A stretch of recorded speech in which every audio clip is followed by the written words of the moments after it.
வணக்கம், welcome to Theonila Pradeep kitchen. உங்க எல்லாருக்கும் என்னோட இனிய தீபாவளி நல்வாழ்த்துக்கள். தீபாவளிக்கு இன்னும் கொஞ்ச நாள் தாங்க இருக்கு. அதனால தீபாவளி ஸ்பெஷலா நம்ம என்ன பார்க்க போறோம் அப்படின்னா, திண்டுக்கல், அதாவது எங்க ஊர் திண்டுக்கல் தலப்பாக்கட்டி பிரியாணி எப்படி பண்றது அப்படின்னு தான் பார்க்க போறோம்.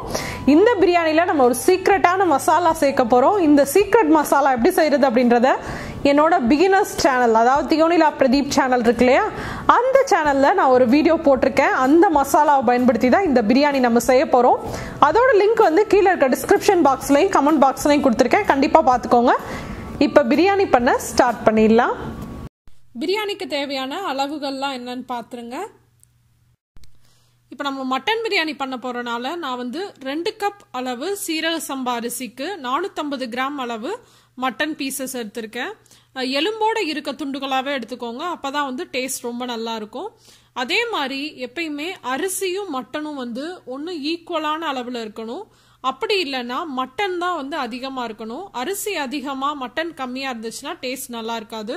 அதனால எப்பயுமே நீங்கள் அரிசியை விட அதிகமாகவே மட்டன் எடுத்துக்கோங்க, அப்போ வந்து டேஸ்ட் ரொம்ப நல்லா வரும்.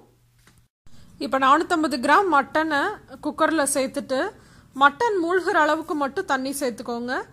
தண்ணி சேர்த்துட்டு அதில் வந்து மஞ்சள் தூளும் உப்பும் சேர்த்துட்டு நம்ம வந்து மட்டனை வந்து ஒரு 7லேருந்து 8 விசிலுக்கு நல்லா வந்து வேக வச்சு எடுத்துடலாம்.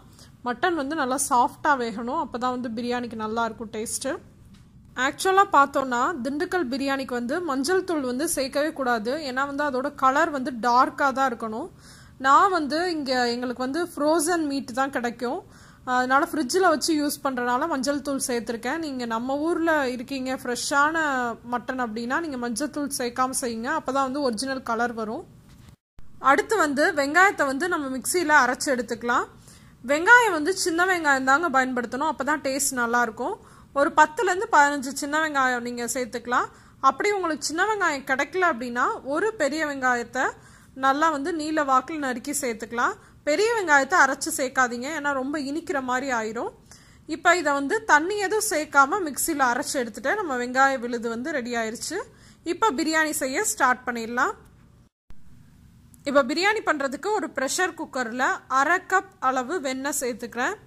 நீங்கள் வந்து இதுக்கு பதிலாக நெய் மட்டும் சேர்த்துக்கலாம், அப்படி இல்லைன்னா நெய்யும் எண்ணெயும் கலந்து கூட நீங்கள் சேர்த்துக்கலாம். ஆனால் நெய் பட்டர் இது ரெண்டும் நீங்கள் சேர்த்திங்க அப்படின்னா பிரியாணிக்கு ரொம்ப நல்ல சுவையும் மனமும் இருக்கும்.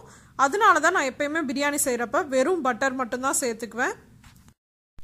அடுத்து இதில் ஒரு 6 பச்சை மிளகா, என்னோட பச்சை மிளகாவோட சைஸ் பார்த்தீங்கன்னா தெரியும், நீங்கள் பெரிய பச்சை மிளகாவை எடுத்திங்கன்னா அதுக்கு தகுந்த மாதிரி சேர்த்துக்கோங்க. 6 பச்சை மிளகாவை 2ஆக கீறி நான் சேர்த்துருக்கேன். சேர்த்துட்டு அது கூடவே நம்ம அரைச்சி வச்சுருந்தோம் இல்லையா வெங்காய விழுது, அதையும் சேர்த்துக்கலாம். எப்பயுமே வெங்காயத்தை வந்து நீங்கள் முழுசாக சேர்க்குறீங்களோ அரைச்சி சேர்க்குறீங்களோ வெங்காயம் வந்து நல்லா ஃப்ரை ஆனாதான் பிரியாணிக்கு டேஸ்ட் ரொம்ப நல்லாயிருக்கும். அதனால தேவையான அளவு உப்பு சேர்த்துட்டு இந்த வெங்காய விழுது வந்து நல்லா வந்து ஃப்ரை ஆகி எண்ணெயெல்லாம் பிரிஞ்சு வரணும், அந்த அளவுக்கு வந்து நீங்கள் வதக்கிக்கோங்க. உங்களுக்கு பிடிக்கிற மாதிரி இருந்துச்சுன்னா கைவிடாமல் நீங்கள் வந்து வதக்கிட்டே இருங்க. இப்போ பாருங்கள், இந்த மாதிரி வந்து நல்லா வெங்காயம் வந்து ஃப்ரை ஆகி அந்த பட்டர்லாம் வந்து நெய்யாக பிரிஞ்சு வந்திருக்கு பாருங்கள். இந்த மாதிரி ஆனதுக்கு அப்புறம் தான் நம்ம வந்து இஞ்சி பூண்டு விழுது சேர்த்துக்கணும். 2 டேபிள் ஸ்பூன் அளவு இஞ்சி பூண்டு விழுது சேர்த்துக்கோங்க.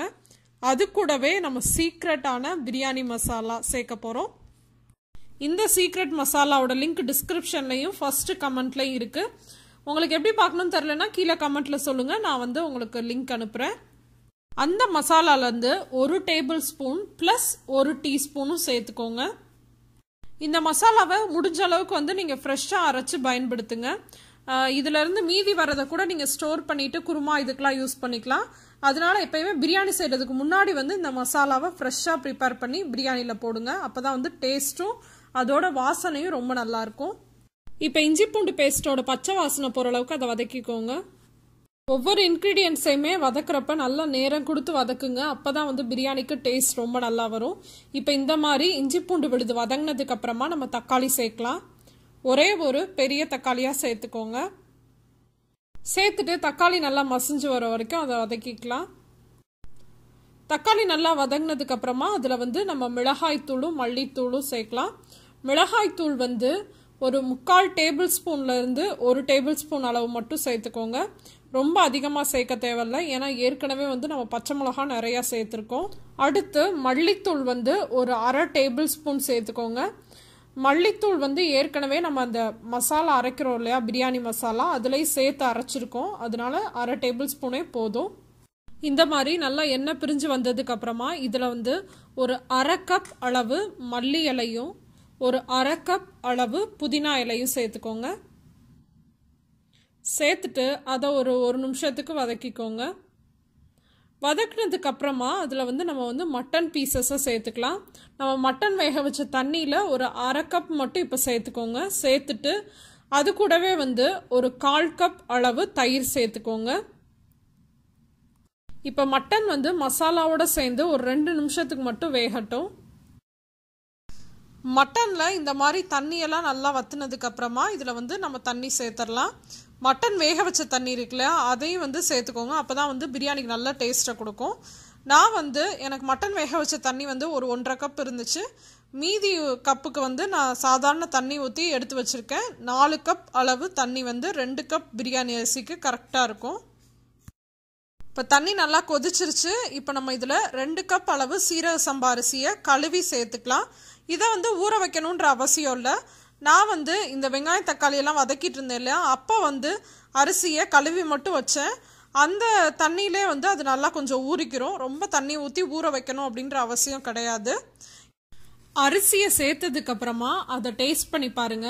இந்த ஸ்டேஜில் உங்களுக்கு உப்பு காரம் அப்படி இல்லைன்னா நம்ம சேர்த்தோம் இல்லையா அந்த பிரியாணி மசாலா அதோட வாசம் இந்த மாதிரி எது குறைஞ்சாலுமே நீங்கள் சேர்த்துக்கலாம். உங்களுக்கு புளிப்பு பத்தலைன்னா கூட கொஞ்சமாக தயிர் அப்படி இல்லைன்னா லெமன் ஜூஸ் சேர்த்துக்கலாம்.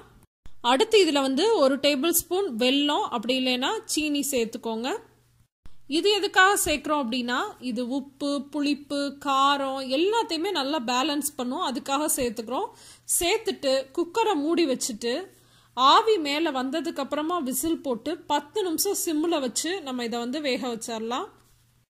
இப்போ பாருங்க ப்ரெஷர்லாம் நல்லா அடங்கிருச்சு. ப்ரெஷர் அடங்கினதுக்கு அப்புறமாவும் ஒரு 15 நிமிஷத்துக்கு அப்புறமா வந்து குக்கரை ஓப்பன் பண்ணுங்க. அப்போதான் வந்து நல்லா அரிசியெல்லாம் நல்லா வெந்திருக்கும். இப்போ குக்கரை ஓப்பன் பண்ணதுக்கு அப்புறமா வீடே வந்து நல்லா கமகமன்னு இருக்கு. இதை வந்து நல்லா மெதுவாக கலந்து விடுங்க, ரொம்ப வந்து அழுத்தி கிளறாதீங்க, அப்படின்னா வந்து அரிசியெல்லாம் உடஞ்சிரும். பார்த்தீங்களா அரிசியெல்லாம் ஒன்னோட ஒன்று ஒட்டவே இல்லைங்க. அதே மாதிரி அடிப்பிடிக்காமல் ரொம்ப நல்லா வந்திருக்கு. கடைசியாக அதில் வந்து ஒரு 1/2 எலுமிச்சம்பழத்தோட சாரும் ஒரு டேபிள் ஸ்பூன் அளவு நெய்யும் சேர்த்துட்டு நம்ம சர்வ் பண்ணிடலாம். சுவையான திண்டுக்கல் தலப்பாக்கட்டி மட்டன் பிரியாணி சூப்பராக ரெடி ஆயிடுச்சு. இதை நீங்கள் வெஜ் தால்ச்சா அப்படி இல்லைன்னா மட்டன் தால்ச்சா கூட சர்வ் பண்ணலாம், ரொம்ப டேஸ்டாக இருக்கும். வெஜ் தால்ச்சாவோட ரெசிபி வந்து நம்ம சேனலில் ஏற்கனவே போஸ்ட் பண்ணியிருக்கேன். அதோட லிங்க் வந்து டிஸ்கிரிப்ஷன் பாக்ஸ் அப்புறம் கமெண்ட் பாக்ஸில் கொடுக்குறேன், செக் பண்ணி பாருங்கள். இதில் இன்னும் கொஞ்சம் சில டிப்ஸ்லாம் சொல்கிறேன், அதை மட்டும் நீங்கள் நோட் பண்ணிக்கோங்க. மஞ்சள் தூள் சேர்க்கக்கூடாது. அதே மாதிரி வந்து இதில் பச்சை மிளகா தான் அதிகமாக சேர்க்கணும், மிளகாய் தூள் வந்து குறைவாக தான் சேர்க்கணும். ஏன்னா வந்து பச்சை மிளகாவோட காரம் தான் வந்து பிரியாணிக்கு நல்லா டேஸ்ட்டை கொடுக்கும். மிளகாய் தூள் சேர்த்தோன்னா கலர் வந்து கொஞ்சம் மாறும், அதனால தான் வந்து பச்சை மிளகா அதிகமாக சேர்க்கணும். நான் சொன்ன சின்ன சின்ன டிப்ஸ்லாம் ஃபாலோ பண்ணி இந்த ரெசிபியை இந்த தீபாவளிக்கு கண்டிப்பாக ட்ரை பண்ணி பாருங்கள். ட்ரை பண்ணி பார்த்துட்டு எப்படி இருந்துச்சு அப்படின்ற உங்கள் கமெண்ட்ஸ் அண்ட் ஃபீட்பேக்ஸை மறக்காமல் என் கூட ஷேர் பண்ணிக்கோங்க. இந்த ரெசிபி உங்களுக்கு பிடிச்சிருந்துச்சுன்னா லைக் பண்ணுங்கள், உங்கள் ஃப்ரெண்ட்ஸ் கூட ஷேர் பண்ணுங்கள். இன்னொரு இன்ட்ரெஸ்டிங்கான ரெசிபியோட உங்கள் எல்லாரையும் சந்திக்கிறேன். அதுவரை உங்களிடமிருந்து விடைபெறுவது உங்கள் தியோனிலா பிரதீப். தேங்க்யூ.